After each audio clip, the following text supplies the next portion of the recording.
we're just running behind here. So look at this thing and that thing, just abandoned in the middle of the yard. Haven't cut the grass in weeks back here.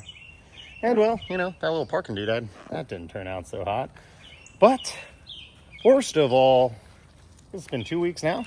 Ran a drift event in the wagon. You know, this unit just drifts freaking awesome. We've already figured that out.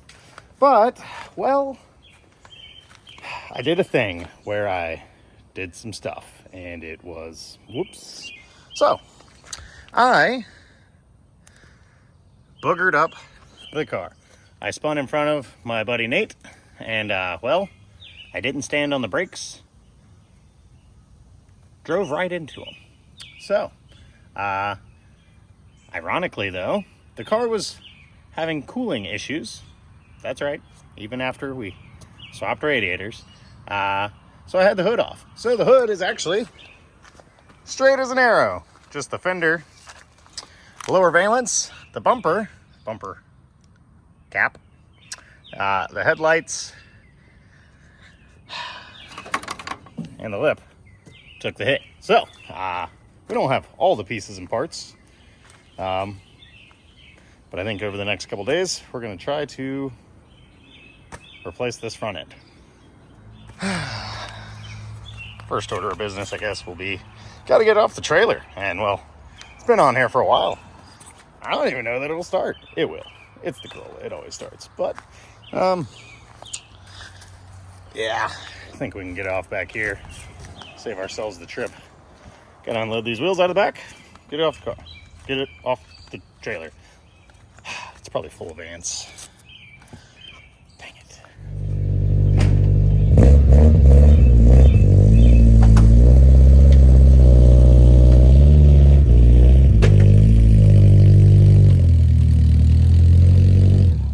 Corolla's all things. It's a daily driver. It's also a tow rig, if you can't tell.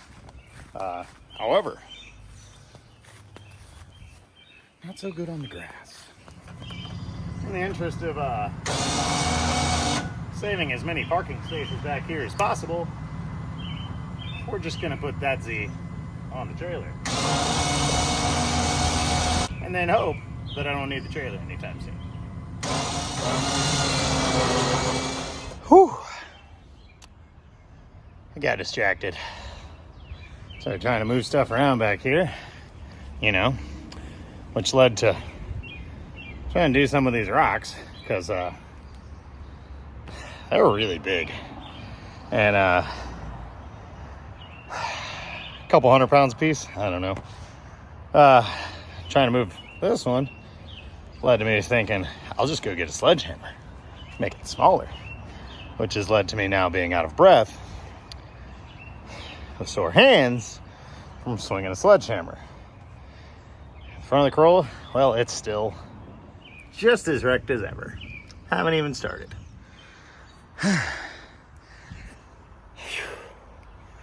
Successfully turned one really big rock into 900 smaller rocks.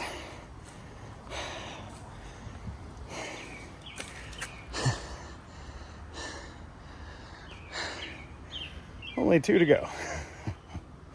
Woo!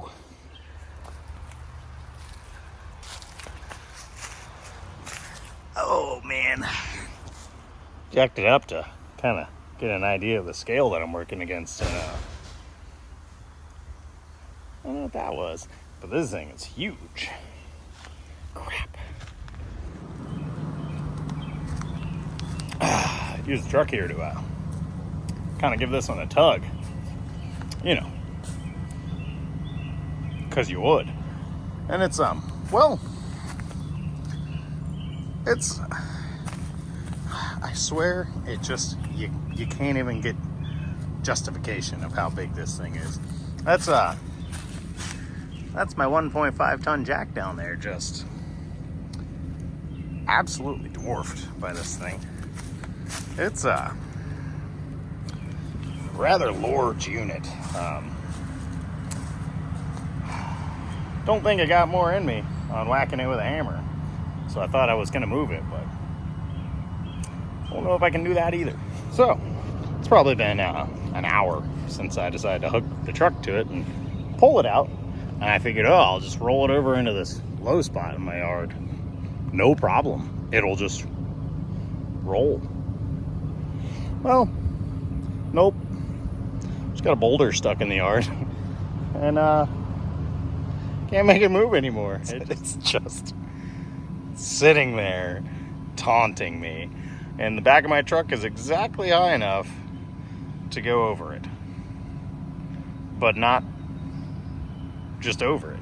It bumps into it, climbs over it, and lifts the back tires of the truck off the ground. Someone send help. Send Jesus. Dying here. Well, I used the jack and those boards and rolled it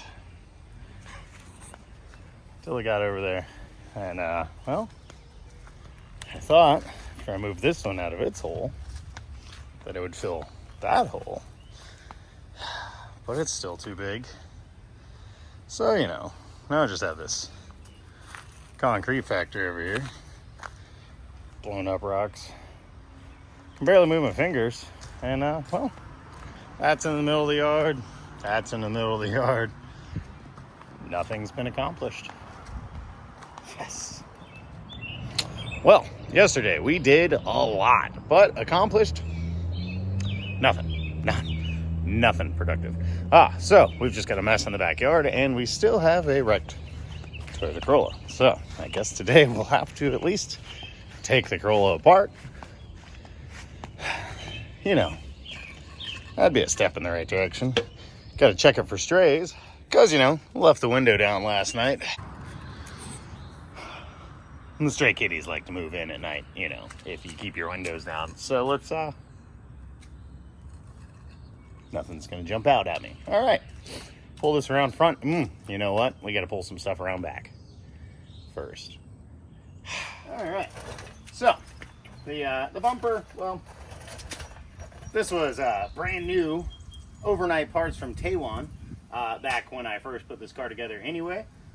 These are still pretty readily available, and if I need to, I'll just buy another one. But I do believe I'll be able to save the bumper. I've already ordered new headlight bezels, as well as a new bumper end, because, well, that didn't survive. So, first step will be pull all this stuff off, see if we can't straighten this bumper out, and getting to this lower valence and the fender. Gonna require some unbolting, breaking off some bolts, and yeah, just, I guess we'll do that. The connecting rod tow hook is actually the bumper bolt on this side. So we'll undo this, and the other side is a 21mm bolt. Yeah, I lied, it's like a 19 or 17. Perfect. You can see here is how I installed the JDM bumper without JDM bumper brackets. I actually trimmed back the USDM bumper to bolt it to the JDM bumper. That way you get a little bit more structural support from the USDM crash beam, as well as saving money on buying Japanese brackets. Front lip is self-tapered on, and those are mostly gone anyway.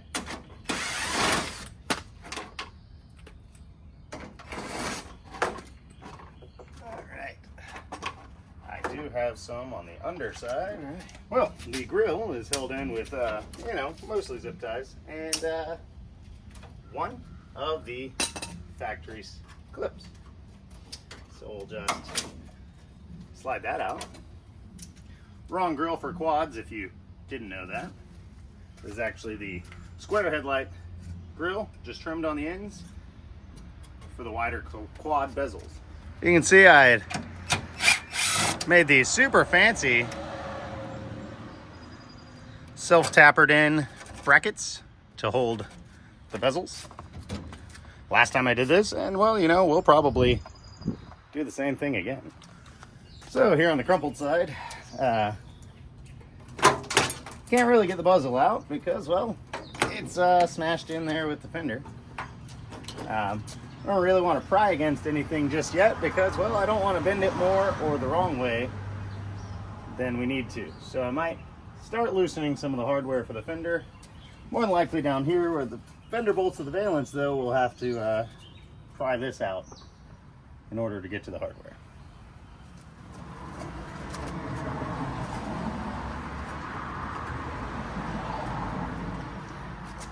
Maybe recommend gloves for this portion.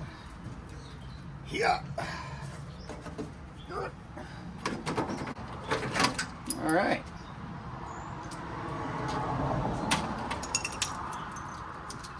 Yeah, broken stuff. You can kind of see what I had done here in the past. These were, once again, brand new JDM Taiwanese replica reproduction headlight bezels for a quad front end. And all I did was 6-inch Hella fog lights behind those bezels. This one, however, is now broken to death. I think that one was actually already broken. So I had bought 2 new ones. I had planned on trying to actually make this car have quads instead of having the 2 inners blocked off. Just to change the look a little bit since, well, it's been like this for a while. So I don't know if I'll be able to now that I see that I think both sides of these housings are now broken. So I guess we'll pull that stuff apart. One thing to take note of, if you wreck your car and you're fixing it, pretty common for wires to get pinched and expose the copper wire underneath the protective housing, sheathing, whatever you want to call it. So both of these, this blue wire and this red wire, are now exposed to wire, and both of those are actually 12-volt hot. So we'll need to be cognizant putting this back together that we cover any exposed wire. Oh man. So, looks very fortunate that the core support seems to have survived perfectly intact. Want to listen to this guy's music real quick? Anyway, the lower valence, it's in okay shape. The fender took pretty much all of the hit. So now I guess we'll pry against the core support and see if we can't, you know, ruin it as well. Try to get all these things sort of back into the shape they need to be so that we can access the hardware to take them off. Nope. Yeah! Her! He! Hoo! Yer! He! Yer! Come on! He! Ha! 2. I've only broken 2 bolts. We're off to actually a pretty good start. Not that this thing was in the greatest shape anyway, because, you know, this side didn't even get wrecked, and it's still extremely bent. But now that it's off, it should be easier to straighten. Would you believe the bottom bolt in the fender came out of this rusty car without breaking? Insane. Anyway, if you don't know, now you do. Cars are never easy. Never. So, obviously, your fender bolts, they're up across the top here. Well, you know, they love to put some under the wiper cowl. Because, you know, that's one of the easy panels to remove in any car. So, we'll pull off these wipers and the wiper cowl, then get to the last 2 bolts to get the fender out. These serve as a nice opportunity to get all these leaves out from under the cowl. You know, that's fine. You know, that's just swell. So, part of the wiper arm linkage mechanism for this one just fell down into the cowl. Swell. I do know for a fact that at some point in this vehicle's life, it was in a front end accident. But I would almost be inclined to believe that when the body shop did whatever they did up here, it doesn't feel like they took this fender off. Because, well, it's still got that, like, panel bond glue seal down. You know, maybe they redid it when they put this fender back on, but it's still really stuck. Oh, yes. Perfect. So, it's extremely unfortunate that the panel bending here exposed fresh, and I mean fresh, that's some beautiful metal there. You know, where it bent. Now, as you might notice elsewhere along this panel, I don't think that's going to be too big of a concern, but when I go to straighten this, I'm definitely going to heat this panel up to try and make the paint and this final graphic a little more flexible to try to save most of it, as much as we can. Because, well, can't have crappy garbage. So, you can definitely use a heat gun for this, be a more controlled and finer heat source. I'm going to use the torch for expeditious heat source. And since I can gain access from the rear, I'm going to do it all from the back. Now, I don't want the paint to get to, 500 degrees where it melts and burns. So I'll keep my hand kind of behind the panel, make sure we're not getting too crazy hot. And I got this little guy, and we'll try to, calmly bring it out. This more still needs to be pulled, so we don't want to force too much around there. But here where I've got this inward crease, I'm try to work it out with my nylon mallet. I'm not a body guy, so don't act like this is a tutorial. This is just me showing you what I'm doing. That feels like crap on the other side. We're getting there. Really unfortunate about the paint.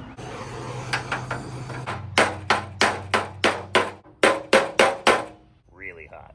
We'll grab some prying implements and try to tug on this end.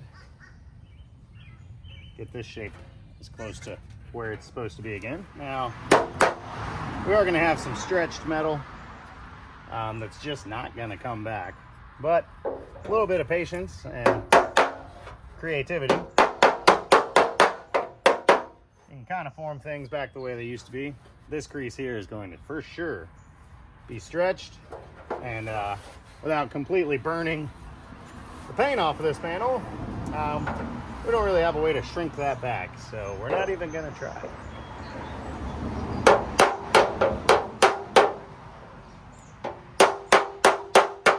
The main takeaway here is, don't crash your vintage car.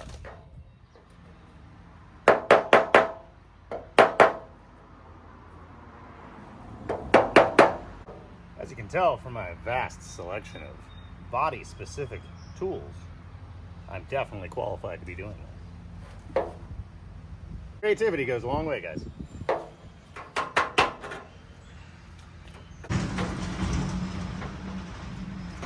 I do the best we can to match it up to how this side fits. And when we reassemble, we want everything to try to just fit up nicely and not be under a bunch of pulling and twisting load. That being said, my fenders were already extremely pulled on the car without ever unbolting them, so they kind of already had a little bit of spring to them, if you will. So we'll try to make everything fit up as nicely as possible before moving on to mounting our new Ghetto quad setup. Well, we are getting somewhere, but just not that good. So, valence lines up pretty good. This corner here is still really bent in, and it's very compound and hard to get the bin back out. And over here, where the panels are supposed to be pretty much straight 90 bends, they're kind of more like this instead of like this, so we don't have a good seam. But slowly working it, and eventually we'll just give up. We've got a really awkward seam here, and I've worked it and I've worked it and I've worked it, and with the skill set that I have and the tools I have, I cannot get this to not be a divot. And you know what? I'm over it, so we're moving on. I'm gonna throw the rest of the hardware in this fender, and then guess we'll straighten the front bumper up and put it back on too. So I think we'll call the bumper good enough. Got my snazzy new bumper ends, overnight parts from, nope, they're from Taiwan, and conveniently, you know, patina car. So when I ripped the bag open for that one, I launched that son of a gun straight across the driveway, and it's already got a bunch of nicks and scratches in it. Perfect. So I guess we'll pull the bumper back off, get those installed. I also didn't throw the hardware in for that lower valence to fender, so we'll do that. But then we need to come up with a way to get the headlight bezels installed. Well, I ordered brand new ones. They're not here yet. Conveniently, this one is actually quite intact still, so we'll go ahead and find a way to install that, and then we'll try to mount some lights. I had installed these originally. I had actually tried to retain one of these brackets that bolts onto the fender there, and these factory snaps snap into. Never really held it tight, never really held it well, and it didn't come out all that good. So pretty much the entirety of the time that these have been on there has just been with simple little self-tapper locations holding the bezels in place. And while I really want to do a better job this time, something about the allure of just running a self-tapper home and being done, I just can't get over it. So I think that's what we're gonna do. Sorry. And yeah, then we'll work on aligning some lights in these holes. Previously, when I had these fog lights mounted in here, I had punched these holes, and well, I had this lower mount stud at a 90 on the light, kind of mounted that way. So the light kind of sat in there like a 15-ish, I don't know, some degree angle, and kind of cast the beam funny, you know. So I think what we're gonna do now is try to have the stud straight up and down, and we'll do a piece of probably 3-inch aluminum angle iron off of the core support here, and be able to go straight down with the studs so that they'll be more mounted the way they're supposed to be, so we can cast the beam and the fluting on the light will work the way it's supposed to. So in order to do that, we're gonna have to make some measurements real quick, see if we can get some lights to sit where roundabouts where we want them in here, as well as see how far from the firewall they need to sit to plan for our aluminum angle iron. Look at that. Just got home from lunch, and I think my new headlight bezels are here. Magic. So, got everything mounted back up in there, somewhat lined up. As you can see, my old bezel must have come a little farther this way, because I'm pretty sure I didn't trim such a large gap there. But fitment's pretty good with the hood. Down here against the valence, we have one self-tapper, 2 self-tapper, and then our little brackets up here. So, time to hang the headlights in there. So, got our bracket mocked up in there. The low beam is mounted, and now we are marking our location for our high beam. So, mark that hole, drill it out, mount this, and then we'll go on to changing these from self-tappers to a nicer, heavier duty hardware. We'll move on to the passenger side. So, this is the first time it's ever had actually 4 eyes. This has always been blanked off high beams and only had low beams. So, brackets are down here. Right now they're just self-tapered in place so I could more easily line them up with the holes. And well, we're still not wired. And so, next step though, I bought some, you know, more attractive and sturdy button-headed hardware to install down there for our L brackets. And then maybe I will do an adjustable bolt on the back sides to help stabilize, as well as adjust the up-downs on our headlights. Well, the new Ghetto quads, they're hooked up, ready to go. I do have a high and low on the driver's side. I didn't even wire the passenger side because pretty sure in order for it to operate like a normal high-low, I'm gonna have to add a relay in there. Because right now, the way I've got it, when the high beam comes on, the low beam turns all the way off. Kind of defeats the purpose. So, not real thrilled with the fitment over here. This corner's still pushed back, so it's up a little bit, and the gap to the bumper looks kind of rough. My old bezels had this silver outline. I was never sure, but I tried it this time. The top grill line with the silver paint to try to match it. A little more bright work for the front.